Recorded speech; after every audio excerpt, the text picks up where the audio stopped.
A linked list of structures is an alternative to an array of structures when you want to store a database of information. So the reason that we use that in C is that in C, a problem with arrays is that the bounds are fixed. When you declare an array variable, you have to give the size, and that's it. You're stuck. So with linked lists, all of the elements are dynamically allocated when you need them. So again, with an array of structures, you're stuck with the size once you declare the array. With a linked list of structures, you can dynamically allocate a new structure anytime you need it. So with a linked list in C, we're going to have a first pointer that points to the beginning of the linked list. Every element has a next pointer that points to the next element. We are typically going to have a last pointer that points to the last element in the linked list. The last next pointer has the value null, so that's the default value in C for a pointer, so it has the value null since it's not pointing to anything.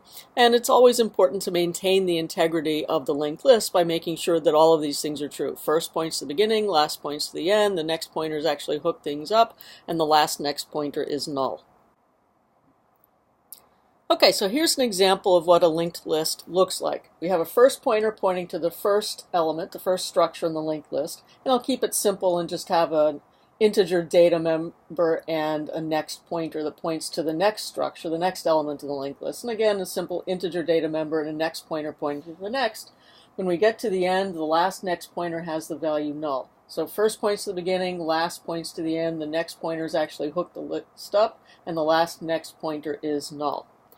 Now in C, the way we reference elements is going to look exactly like this visualization of a linked list.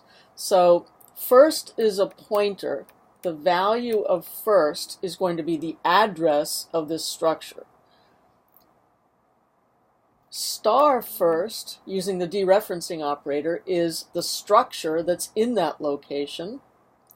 And we can put this in parentheses and use a dot to refer to either one of the members. For example, star first dot data is the 5. Now, there's an alternative in C to that, and that is the arrow operator. So the little dash and greater than sign that looks like an arrow.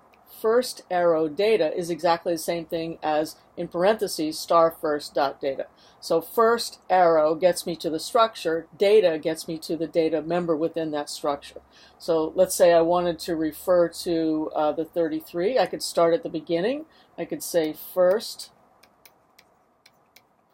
use the arrow to get to the first structure, to the next pointer,